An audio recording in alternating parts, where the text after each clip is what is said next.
आज की कहानी एक टीवी चैनल से शुरू होती है जिसमें हर रोज नए नए शोज को लाइव टेलीकास्ट किया जाता था। ये चैनल हर तरह की खबरें और हर तरह के शोज टेलीकास्ट करता था। इस चैनल का सबसे मशहूर शो डॉक्टर नेस्टी था और उसे जॉन नाम का आदमी होस्ट करता था। ये एक ऐसा शो था जिसका लोग बेसब्री से इंतजार किया करते थे। इस शो की को होस्ट एक नर्स थी जिसका नाम सिंडी था। दरअसल जॉन और सिंडी अपने शो में अजीब अजीब हरकतें करते थे ताकि लोग उनकी हरकतें और बातें सुनकर डर सकें। शो में जॉन हमेशा मारपीट, दर्द, टॉर्चर जैसी बातें करता जिसमें सिंडी उसका पूरा पूरा साथ देती थी। कुछ दिनों बाद नर्स का रोल अदा करने वाली सिंडी अपने कैबिन में काम कर रही थी। सिंडी एक अच्छी एक्ट्रेस होने के साथ साथ एक अच्छी स्क्रिप्ट राइटर भी थी। उसकी लिखी हुई बहुत सारी स्क्रिप्ट्स डॉक्टर नेस्टी शो में इस्तेमाल होती थी। दूसरे शब्दों में हम उसे डॉक्टर नेस्टी शो की स्क्रिप्ट राइटर भी कह सकते हैं। अब डॉक्टर नेस्टी शो का प्रोड्यूसर उससे वायरलेस पर संपर्क करता है जिसका नाम रॉबिन था।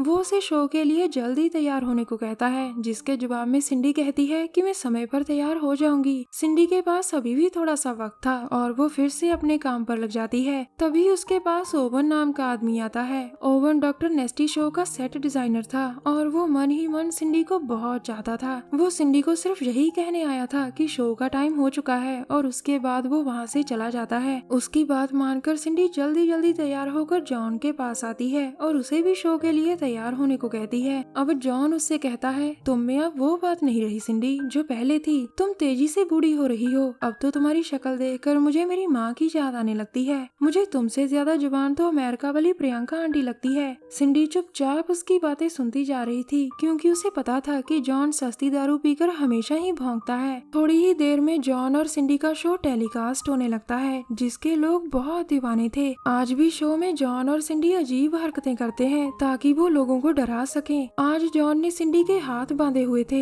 और वो लोगों को डराने के लिए सिंडी को मारने की एक्टिंग करने लगता है। आज शो का प्रोड्यूसर रॉबिन भी स्टूडियो में था और वो भी शो देख रहा था। अचानक शो के दौरान जॉन सिंडी से कहता है, तुमसे ज्यादा सुंदर तो प्रियंका आंटी है। जब तू बूढ़ी हो जाएगी तो तेरी शक्ल देखकर लोग अपना टीवी तोड़ दिया करेंगे। ये सुनकर सिंडी उसे स्क्रिप्ट के अनुसार बोलने को कहती है, जिसके बाद जॉन कहता है, मुझे तो लगा था कि मेरी बातें सुनकर तुम अपने आप ही शो छोड़ दोगी, लेकिन मैं बिल्कुल गलत था। इतना कहकर वो सिंडी को सच में मारने लगता है और ये सब देखकर सभी बहुत हैरान होते हैं। जॉन लगातार सिंडी को पीट रहा था और तभी ओवन आकर उसे रोकता है। अब रॉबिन वहां आकर सबको शांत रहने को कहता है, जिसके बाद ओवन जल्दी जल्दी सिंडी के हाथ खोलता है। सिंडी आजाद होते ही जॉन को गालियां देती है, लेकिन जॉन कहता है, दूर हो जा मेरी नजरों से आंटी। रॉबिन फिर से दोनों को शांत करता है, जिसके बाद सिंडी वहाँ से चली गई थी। थोड़ी ही देर बाद सिंडी कपड़े बदलकर अपने कैबिन में बैठी थी और उसका हालचाल पूछने अब उसके पास रॉबिन आता है। वो रॉबिन से कहती है, जॉन पूरी तरह से पागल हो चुका है और उसने मुझे सबके सामने मारकर मुझे जलील किया। तुम्हें आज ही उसे शो से निकाल देना चाहिए। लेकिन रॉबिन कहता है कि मैं उसे नहीं निकाल सकता क्योंकि मैंने उसके साथ कॉन्ट्रैक्ट कर रखा है। रॉबिन की बात सुनकर सिंडी कहती है कि अगर जॉन शो में रहेगा तो मैं ये शो नहीं करूंगी। इतना कहकर वो अपनी पैकिंग करने लगती है। उसे रोकने के लिए अब रॉबिन कहता है, तुम्हें पता है कि मैं तुमसे कितना प्यार करता हूँ और तुम्हारे बिना रह नहीं सकता। मैं वादा करता हूँ कि मैं जल्द ही जॉन को किसी तरह शो से निकाल दूंगा और फिर मैं तुमसे शादी कर लूंगा। रॉबिन की बात सुनकर सिंडी रुक जाती है और शो में फिर से काम करने के लिए भी राजी हो जाती है। दरअसल सिंडी भी रॉबिन से प्यार करती थी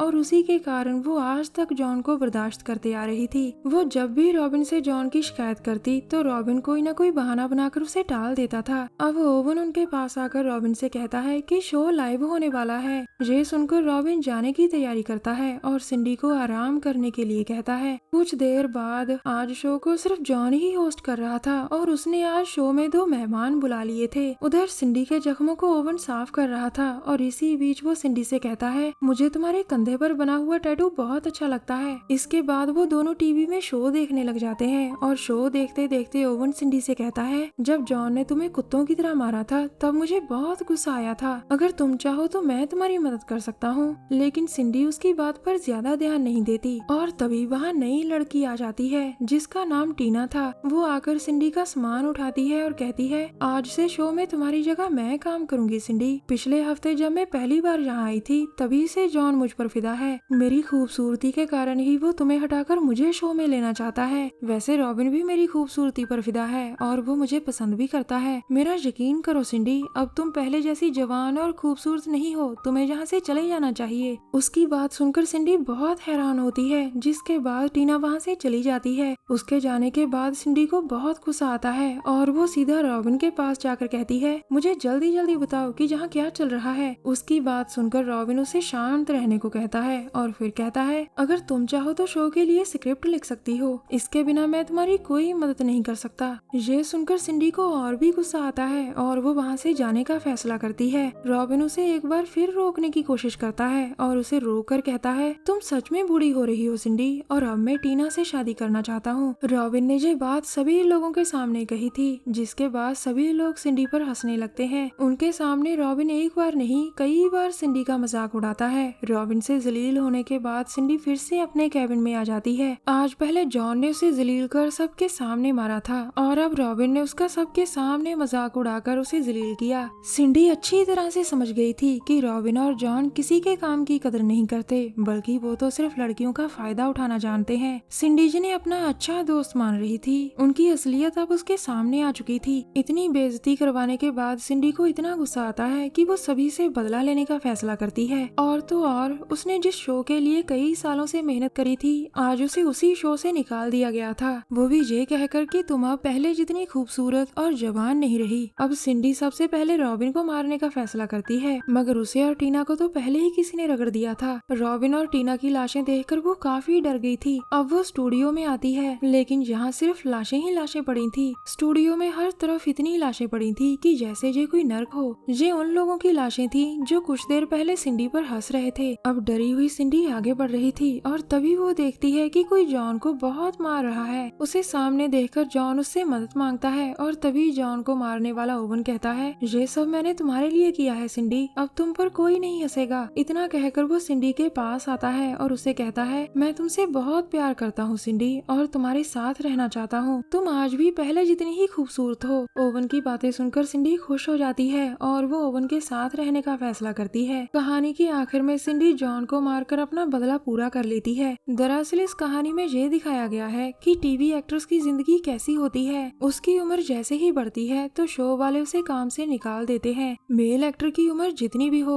उसकी उम्र से किसी को कोई फर्क नहीं पड़ता, मगर जब फीमेल एक्ट्रेस की उम्र थोड़ी सी भी बढ़ जाती है तो उसके लिए सारे दरवाजे बंद हो जाते हैं। जॉन एक शराबी, संकी और गंदा आदमी था, लेकिन फिर भी उसे शो से कोई नहीं निकालना चाहता था। दूसरी तरफ सिंडी एक मेहनती और अच्छी लड़की थी, मगर जब उसे दूसरों की मदद चाहिए थी तो कोई भी उसकी मदद करने के लिए आगे नहीं आया, बल्कि उसे शो से ही निकाल दिया जाता है। हमारी वीडियो देखने के लिए धन्यवाद। प्लीज हमारे चैनल को जरूर सब्सक्राइब करें। मिलते हैं अगली वीडियो में, तब तक के लिए नमस्कार।